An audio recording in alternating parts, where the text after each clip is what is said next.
말씀은 로마서 14장 1절에서 12절 말씀입니다.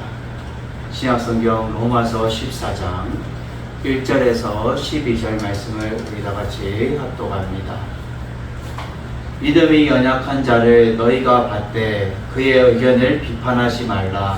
어떤 사람은 모든 것을 먹을 만한 믿음이 있고 믿음이 연약한 자는 채소만 먹느니라. 먹는 자는 먹지 않는 자를 업신여기지 말고 먹지 않는 자는 먹는 자를 비판하지 말라. 이는 하나님이 그를 받으셨습니다. 남의 하인을 비판하는 너는 누구냐? 그가 서 있는 것이나 넘어지는 것이 자기 주인에게 있으매 그가 세움을 받으리니 이는 그를 세우시는 권능이 주께 있습니다. 어떤 사람은 이 날을 전날보다 낮게 여기고 어떤 사람은 모든 날을 같게 여기나니 각각 자기 마음으로 확정할지니라. 나를 중히 여기는 자도 주를 위하여 중히 여기고 먹는 자도 주를 위하여 먹으니 이는 하나님께 감사함이요 먹지 않는 자도 주를 위하여 먹지 아니하며 하나님께 감사하느니라.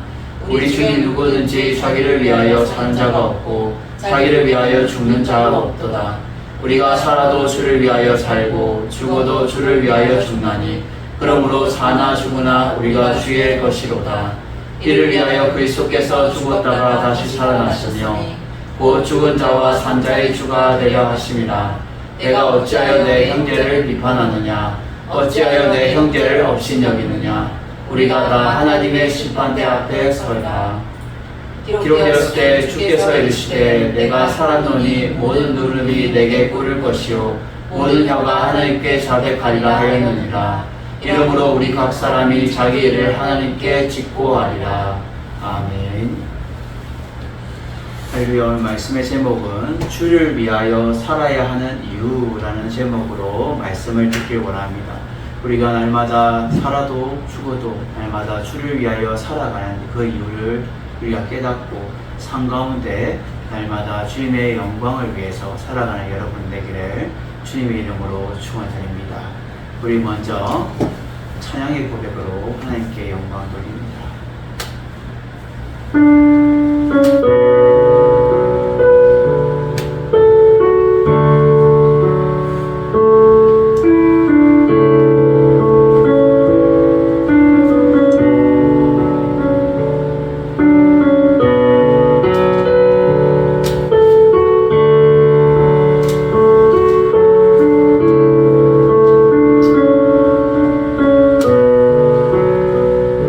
생명의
노래처럼 날마다 위대하신 그 주님을 찬양해야 되고 주님을 위해서 우리는 살아가야 된다라는 거예요.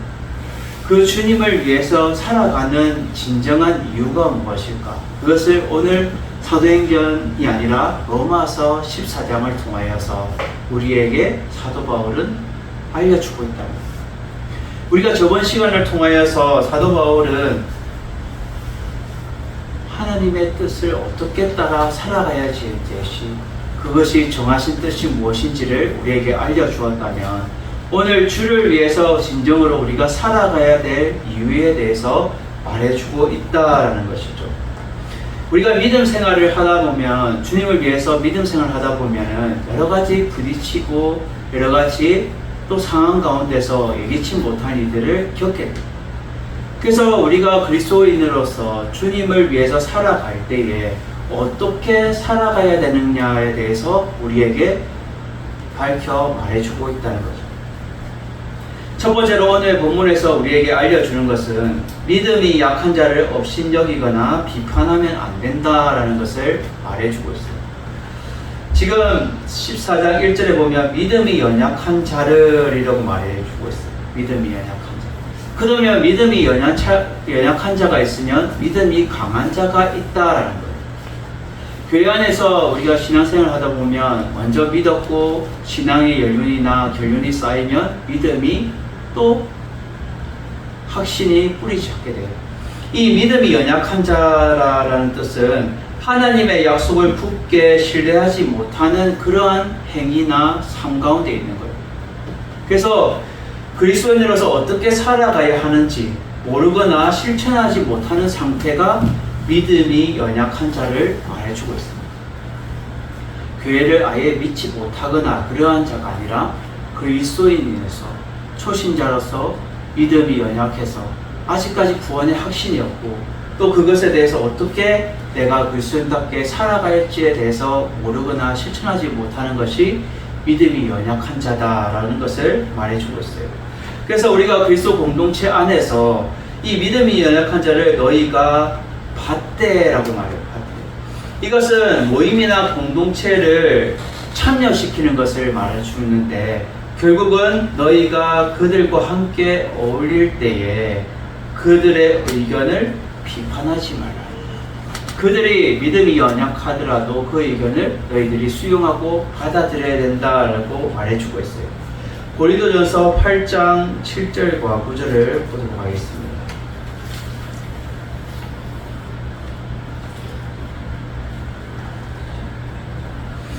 8장 7절과 9절.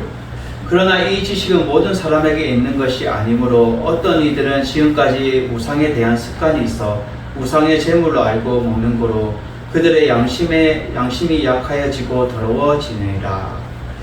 그런즉 너희의 자유가 믿음이 약한 자들에게 걸려 넘어지게 하는 것이 되지 않도록 조심하라 라고 9절에도 말해주고 있습니다.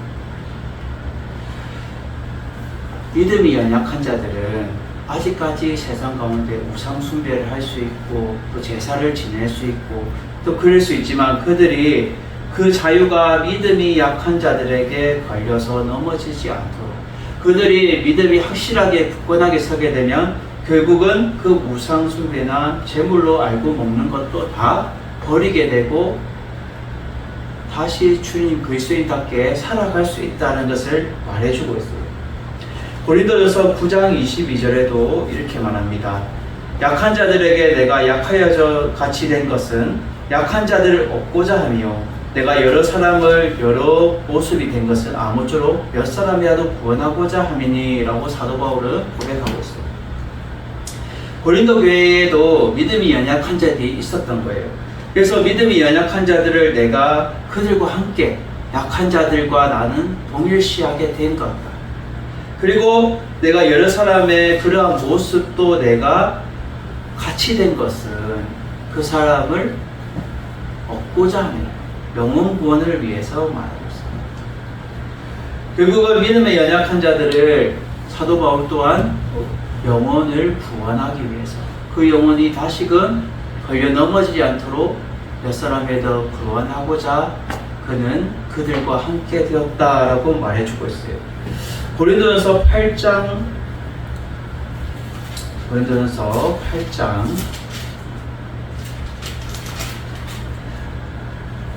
12절에 보면 이렇게 말합니다. 이같이 너희 형제에게 죄를 지어 그 약한 양심을 상하게 하는 것이 곧 그리스도에게 죄를 짓는 것이니라 라고 말합니다. 그 믿음이 연약한 형제에게 죄를 짓는 것은 그 약한 양심을 상하게 하는 것이 곧 어떻게 된다고요? 그리스도에게 죄를 짓는 것이 된다라고 말해주고 있어요. 이처럼 결국은 우리가 믿음이 연약한 자를 우리가 모임에 동참을 시키되 그 의견을 우리가 수용하고 받아들이고 또 그것에 대해서 비판하지 말라는 거예요. 이 비판하지 말라는 것은 네가 평가하지 말라는 뜻과 함께 정죄나 심판하지 말라는 뜻도 같이 담겨 있어요. 여러분, 판단과 심판은 하나님만 하실 수 있는 거예요. 우리가 하지 말라는 거예요. 그래서 2절에 보면 어떤 사람은 모든 것을 먹을 만한 믿음이 있고, 이 모든 것을 먹을 만한 믿음이 있다는 것은 그만큼 확고한 믿음 가운데 지금 가졌고 서 있다는 거예요. 아이들이 보면 아기 때는 딱딱한 것을 먹지 못해요. 그래서 부드러운 거, 미령을 먹고 죽을 먹고 이렇게 하면서 성장하면 딱딱한 것도 음식을 먹고 그렇게 커가듯이 믿음 또한 서서히 믿음이 연약한 자가 있고 점점점 신앙이 원의 확신을 갖게 되면 결국은 믿음이 뿌리 잡히면 믿음이 강한 자로 성장할 수 있다라고 말해주고 있어요. 그래서 모든 것을 먹을 만한 믿음이 있고 그 믿음이 연약한 자는 채소만 먹는다라고 말해요. 채소만 먹는다는 것은 결국은 하나의 비유지만은 아직까지 딱딱한 것을 먹지 못한다는 거예요. 디모데전서 4장 3절과 4절을 보도록 하겠습니다. 디모데전서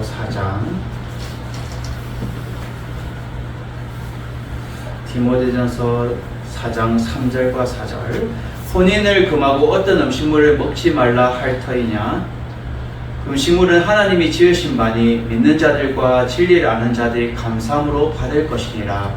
하나님께서 지으신 모든 것이 선함에 감사함으로 받으면 버릴 것이 없나니 라고 말해요. 결국은 모든 것들이 하나님의 지으신 바인데 그를 감사함으로 받아서 우리가 받아 먹으면 되는데 감사하면 버릴 것이 없어요. 창세기 9장 3절에 이렇게 말합니다. 창세기 9장 3절.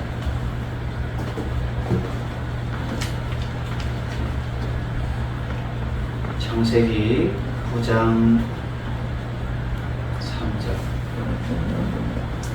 모든 산 동물은 너희가 먹을 것이 될지라 채소같이 내가 이것을 다 너희에게 주노라. 아멘.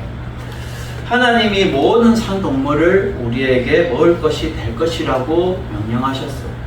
그리고 채소같이 이런 채소도 너희에게 준다고 말씀해요. 근데 레위기서 보면은 부정한 동물이 나오고 또 거룩한 동물이 나와요. 그래서 너희는 뭐 두발 갈림 그런 것들 부정한 것이기 때문에 먹지 말라 하고 레위기에서는 말해주고 있어요.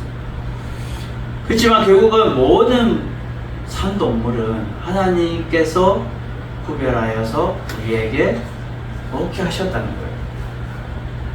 그래서 3절에 보면 이 음식에 대한 문제를 왜 사도 바울이 로마서를 통해서 꺼집어내냐면 그 당시에 이 음식의 거룩성과 부정하는 것을 그들이 문제를 삼았던 거예요. 그 당시에 로마 교회에서. 그래서 이것은 깨끗하고 거룩한 음식이며 이거는 부정한 음식이다라는 것을 그들의 논쟁거리였고 그들의 문제가 있었던 거예요. 그래서 그 음식 문화를 지금 사도 바울은 끄집어내서 말해주고 있는 거예요. 먹는 자는 먹지 않는 자를 업신여기지 말고 먹지 않는 자는 먹는 자를 비판하지 말라라고 말해요. 이는 하나님이 그를 받으셨습니다.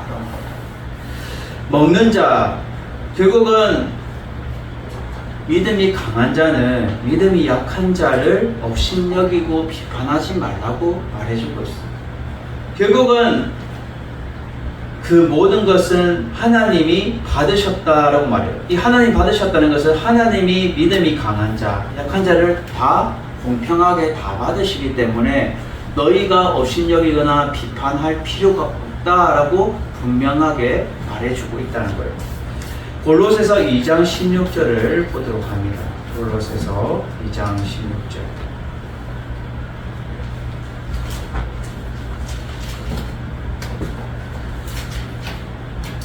그러므로 먹고 마시는 것과 절기나 초하루나 안식일을 이유로 누구든지 너희를 비판하지 못하게 하라라고 말해요.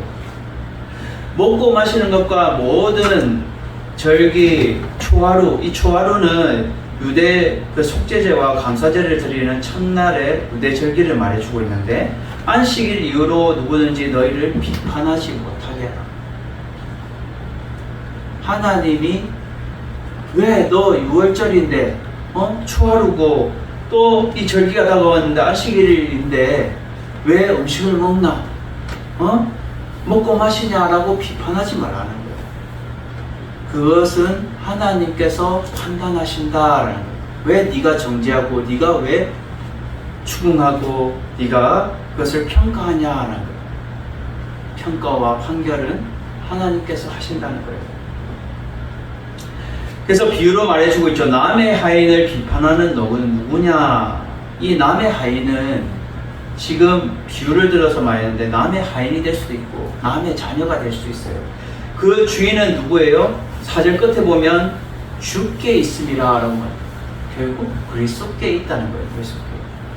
그가 서 있는 것이나 넘어지는 것이 자기 주인에게 있다는 거예요. 그가 세움을 받으리니 이는 그를 세우시는 권능이 주께 있음이라. 결국 집주인은 누구예요? 그리스도에게 있다는 거예요. 우리 교회가 그리스도의 공동체로서 교회의 주인은 누구예요? 오직 예수 그리스도밖에 없다는 거예요. 목사도 아니고 성도도 아니고 오직 그리스도에게 있다는 거예요. 그래서 그 그리스도의 주인이 내가 다 판단하고 내가 결정하고 평가하는데 왜 네가 비판하고 업신여기냐는 거예요. 교회 안에서. 그러면 안 된다라고 말해주고 있는 거예요. 항상 교회의 문제거리가 어디서 나와요? 주방에서 나와요. 교회 주방에. 설거지 하다가 보면 어떻게 해요? 설거지 하다가 누가 내가 열심히 설거지 하겠습니다 하고 하는데 아니에요. 내가 설거지 하겠습니다. 서로 이렇게 하다가 또 다른 분이 끼어들어서 저 잘난 체 하려고 한다. 이렇게 또 말을 비판하고 약간 가시가 있는 말로 하면서 결국은 그러한 것들이 쌓여서 비판하고 정죄하고 판단하게 됩니다. 하나님의 일을 하는 데 있어서 결국 믿음이 약한 자들을 업신여기거나 비판하면 안 되고 그들을 도리어 도와주고 칭찬하며 우리가 세워가는 게 있다는 거예요. 그래서 그리스도께서는 그를 세우시는 권능이 주께 있다라는 거예요.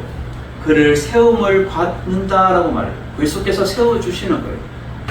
믿음이 연약한 자도 세우시고 믿음이 강한 자도 세움을 받고 오직 그리스도께 세움을 받아야 된다라는 것을 말해주고 있다라는 거예요.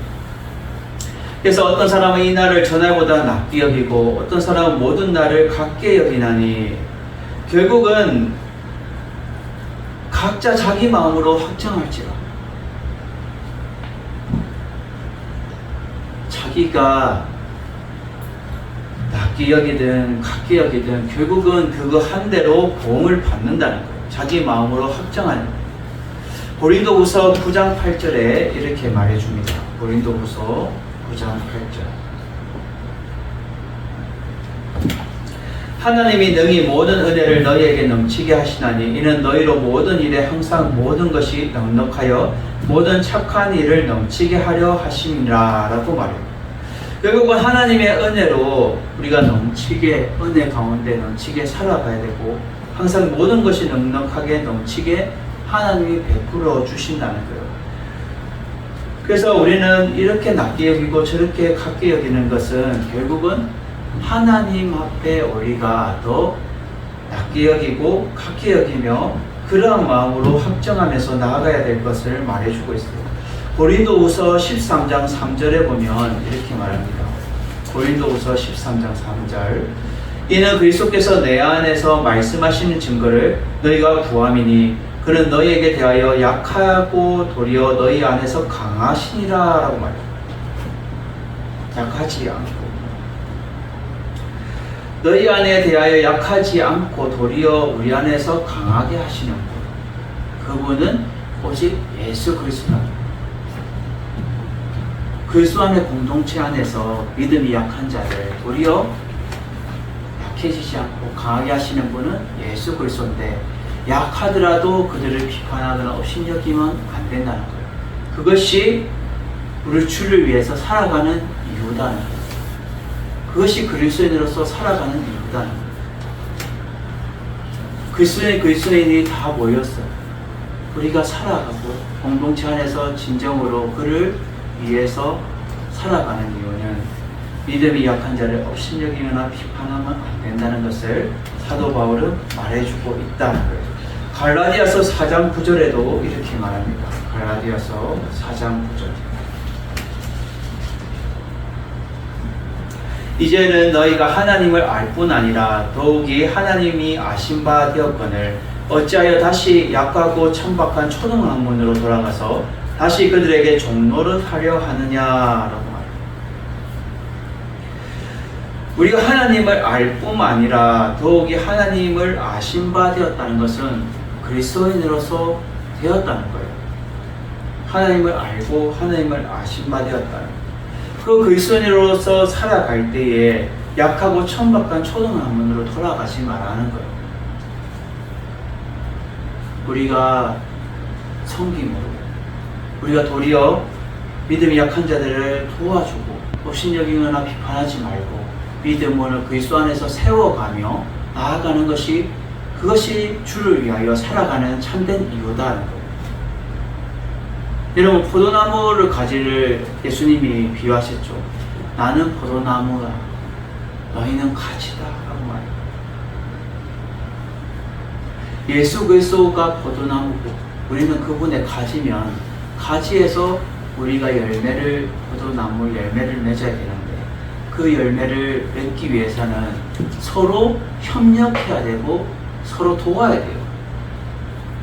포도나무가 있는데 가지가 나는 여기 나무에 안 붙어 있을래, 나는 따로 내가 가서 내 나무 세울 거야, 이러면은 그게 제대로 서겠냐는 거예요. 가지는 가지를 서로 뿌리내어서 공동체를 이루고 그리스도 안에서 연합해요. 그래서 같은 말, 같은 뜻, 같은 한마음, 이것이 그리스도 안에서 우리가 가져야 되는 마음이라는 거예요. 여러분, 우리는 믿음이 약한 자를 업신여기거나 비판하면 안 된다는 것을 여러분 아셔서 날마다 주를 위해서 살아가는 참된 이유를 여러분 그리스도 안의 공동체에서 우리가 실천하며 살아가는 여러분 되기를 주님의 이름으로 축원을 드립니다. 두 번째로 오늘 사도 바울이 말해주고 싶은 주를 위해서 살아가는 이유는 무엇이냐? 주를 위하여 일사각오의 삶을 살아야 된다라고 말해요. 주를 위하여 어떻게 된다고요? 일사각오의 삶을 살아가야 된다. 일사각오의 삶은 우리가 믿음의 선배로서 우리나라의 주기철 목사님을 들 수가 있어요. 이 일사각오라는 의미의 뜻은 자신의 사명을 완수하기 위하여 한 번 죽을 각오를 위해 살아가는 정신을 말해주고 있어요. 주기철 목사님이 일제시대 때 신사참배를 요구했을 때에 그것을 반대하면서 못이 깔린 그곳을 올라가요. 그래서 저도 그 저 높은 곳을 향하여라는 옛날 이렇게 영화를 봤어요. 제가 초등학교 때. 저 높은 곳을 향하여.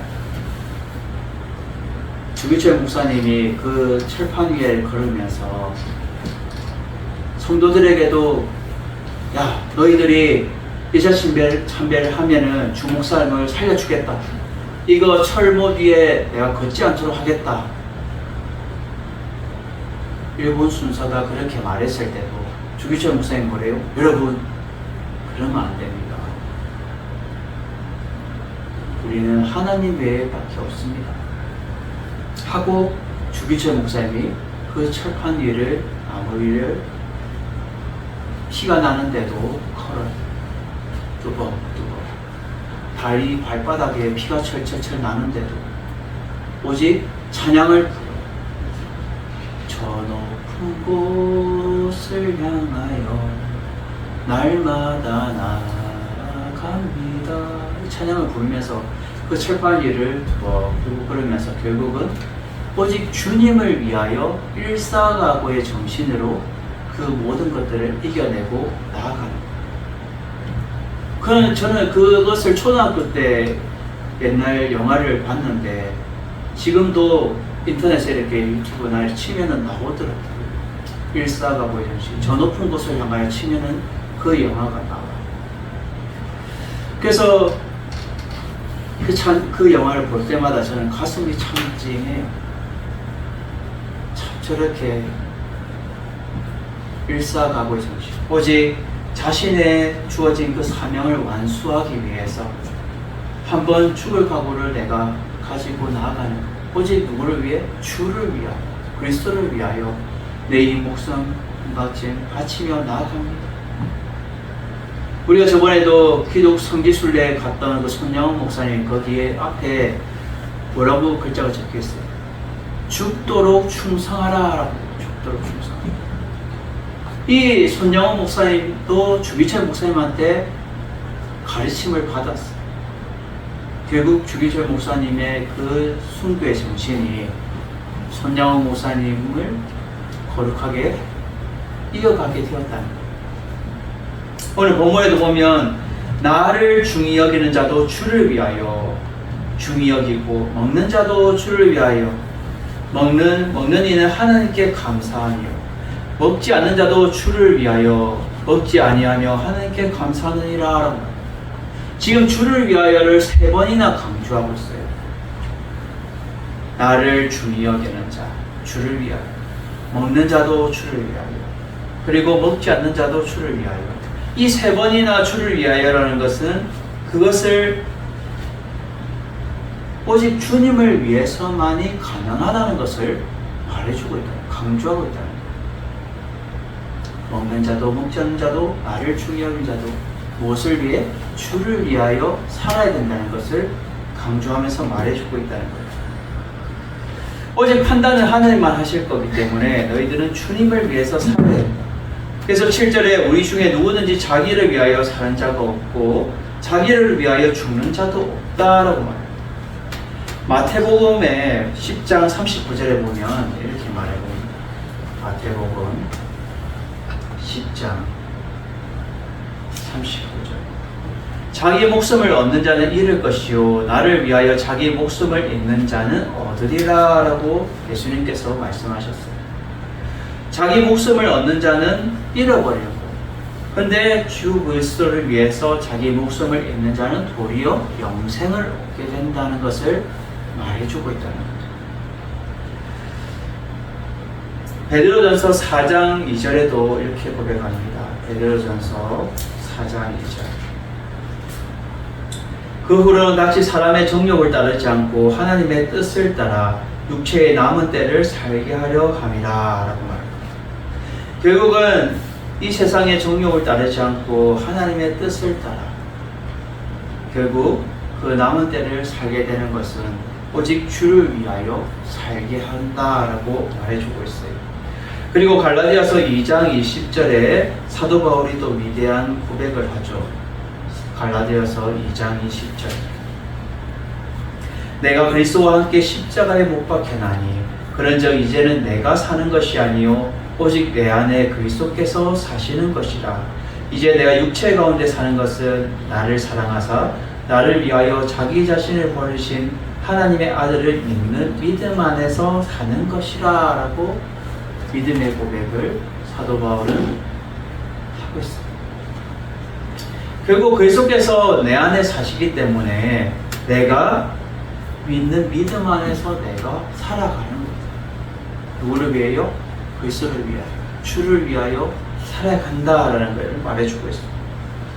그래서 8절에 우리가 살아도 주를 위하여 살고 죽어도 주를 위하여 죽나니 그러므로 사나 죽으나 우리가 주의 것이로다라는 위대한 문구를 남기게 되죠.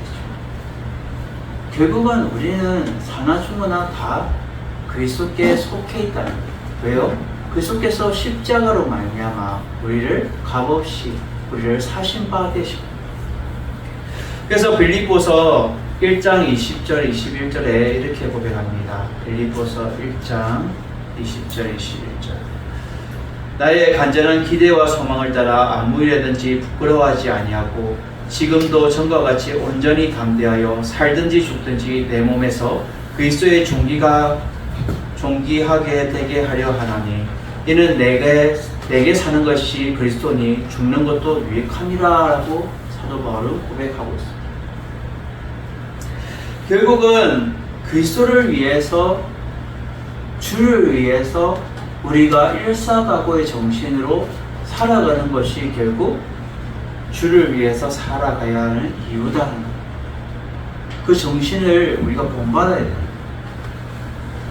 그래서 9절에 뭐라 말해요? 이를 위하여 그리스도께서 죽었다가 다시 살아나셨으니 곧 죽은 자와 산 자의 뭐가 되심이라? 주가 되려 하심이라 라고 말해요. 주가 되려 하심이라. 이 주가 되려 하심이라는 것은 참된 그리스도가 되신다라는 거예요. 참된 그리스도. 산 자와 죽은 자, 이미 죽었고 지금 살아있는 자도 결국 예수 그리스도로 말미암아 산자의 주가 되어 주신다는 거예요. 결국 우리를 성령하여 주시고 다시 살려주셔서 참된 구원의 은혜를 베풀어 주셨다는 거예요. 그래서 누구든지 예수 그리스도를 믿으면 구원을 얻고 저 천국이 확정이 되어 있다는 거예요. 그래서 우리는 주를 위하여 일사각오의 삶을 살아가셔서 날마다 여러분들이 주님의 그 모습을 본받아 날마다 나에게 주어진 그 사명에 그것을 완수하며 날마다 사나 죽으나 주님을 위해 살겠습니다 라고 우리는 고백할 수 있어요. 제 예전에 찬양에 이제 내가 살아도 주 위에 살고 이제 내가 죽어도 주 위에 죽네, 이 찬양이 있어요.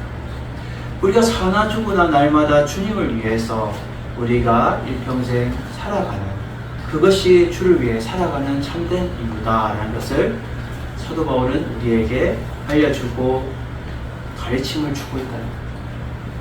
여러분, 이러한 주를 위해 일사각오의 삶을 살아가는 여러분들 되시기를 주님의 이름으로 축원드립니다. 그리고 마지막으로 오늘 사도 바울은 세 번째로 하나님의 심판대 앞에서도 떳떳한 자가 되자라는, 하나님의 심판대 앞에서 결국 마지막 날을 예수님께서 재림하실 그날을 말해주고 있어요. 근데 그날은 예수 그리스도도 모르고 천사도 모른댔어요. 누구만 안다고요? 하나님 한 분만 아신 날, 하나님 한 분.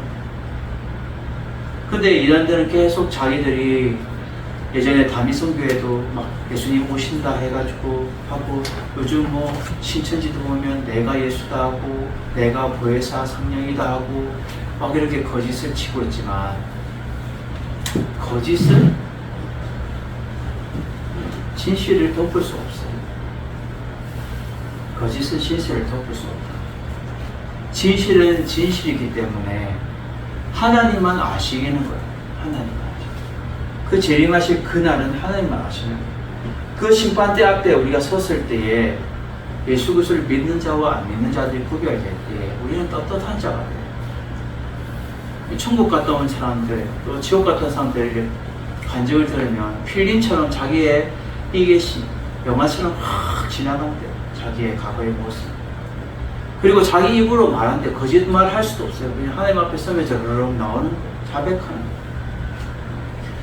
그래서 오늘 10절에 보면 네가 어찌하여 내 형제를 비판하느냐, 어찌하여 내 형제를 업신여기느냐라고 한 번 더 강한 어조로 사도 바울이 말해주고 있어요. 우리가 다 하나님의 심판대 앞에 설 것이다 라고 말해요. 비판하거나 업신여기지 말라는 거예요. 믿음이 약한 자나 믿음이 강한 자나 업신여기지 말고 비판하지 말고, 우리가 하나님 앞에 심판대 앞에 섰을 때 어떤 자가 누가 있겠냐는 거예요. 고린도전서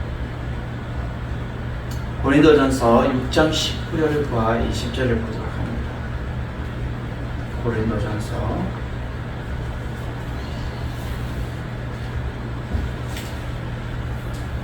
고린도전서 6장 19절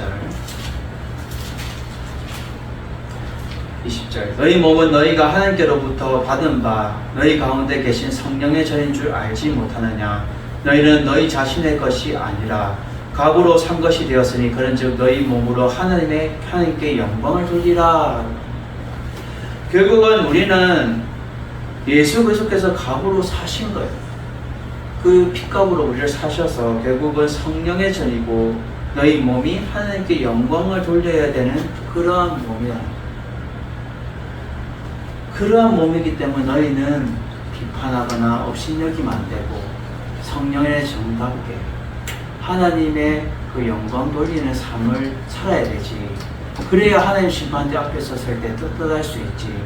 아니면 떳떳할 수 없다는 거예요. 고린도전서 10장 31절에도 이렇게 말합니다. 고린도전서 10장 31절. 그런즉 너희가 먹든지 마시든지 무엇을 하든지 다 하나님의 영광을 위하여 하라.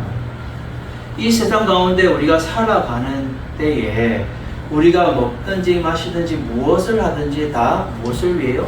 하나님의 영광을 위해서 살아가는 것이 오직 주를 위해서 살아가는 것이라는 거예요. 그래서 이사야 말씀을 꺼집어내요. 이사야 45장 23절 말씀을 말하면서 기록되었을 때 주께서 이르시되 내가 살았노니 모든 무릎이 내게 꿇을 것이요 모든 혀가 하나님께 자백하리라 라고 합니다. 결국 모든 무릎이 누구에게요? 예수 그리스도께 꿇게 될 것이고 모든 혀가 하나님 앞에 자백하게 될 것이다. 이 자백은 결국은 스스로 고백하는 거예요. 드러내게 고백을 하는 거예요. 다 하나님 앞에 자백하게 될 것이다. 빌립보서 2장 10절과 11절을 보도록 합니다. 빌립보서 2장 10절과 11절. 하늘에 있는 자와 땅에 있는 자들과 땅 아래에 있는 자들과 모든 무릎을 예수 이름에 꿇게 하시고 모든 입으로 예수 그리스도를 주라 시인하여 하나님 아버지께 영광을 돌리게 하셨느니라 라고 말해요. 그게 정답이 나와 있어요. 모든 무릎을 예수 이름에 꿇게 하시고 하늘에 있는 자와 땅에 있는 자, 땅 아래에 있는 모든 것들을 다 예수 이름에 무릎에 다 꿇게 하시고 그리고 모든 입으로 예수 그리스도를 주라고 시인하여서 하나님 아버지께 영광을 돌리는 그것이 주를 위해 살아가는 하나님 앞에 자백하게 되고 다 알게 될 것이라는 것. 그래서 결론적으로 말해주죠. 이러므로 우리 각 사람이 자기 일을 하나님 앞에 직고하리라 라고 말해요. 이 직고라는 말은 자기가 자기 입으로 스스로 직접 말하게 된다는 뜻을 가지고 있어요. 하나님 앞에 다 직접 다 고백하면서 말하게 된다는 거예요. 자기가 한 일을 하나님 앞에 다 말하게 될 것이다 라고 말해주고 있습니다. 여러분, 우리는 하나님의 심판대 앞에서도 떳떳한 자가 여러분들이 되기를 주님의 이름으로 축원드립니다. 이것이 이 세상의 주를 위하여 우리가 살아가는 이유예요. 하나님의 뜻대로 주의 뜻대로 살아가면 떳떳할 수 있어요. 그리고 비판하거나 업신여기지 않고 오직 그리스도의 사랑으로 우리가 나아갈 때에 주를 위하여 살아갈 수 있다는 것을 말해주고 있습니다. 우리는 첫 번째로 믿음의 약한 자를 업신여기거나 비판하면 안 돼요. 두 번째로 주를 위하여 일사각오의 삶을 우리가 살아가서 날마다 우리가 살아가는 이유에 대해서 우리가 그 정신을 이어받고 살아가야 되고 마지막 하나님의 심판대 앞에 섰을 때 떳떳한 자가 여러분들이 되셔서 날마다 이 세상 가운데 주를 위하여 살아가는 진정한 그 이유를 여러분 깨닫고 여러분들 그 의미를 우리가 깨닫고 실천한 여러분들 되시기를 주님의 이름으로 축원드립니다.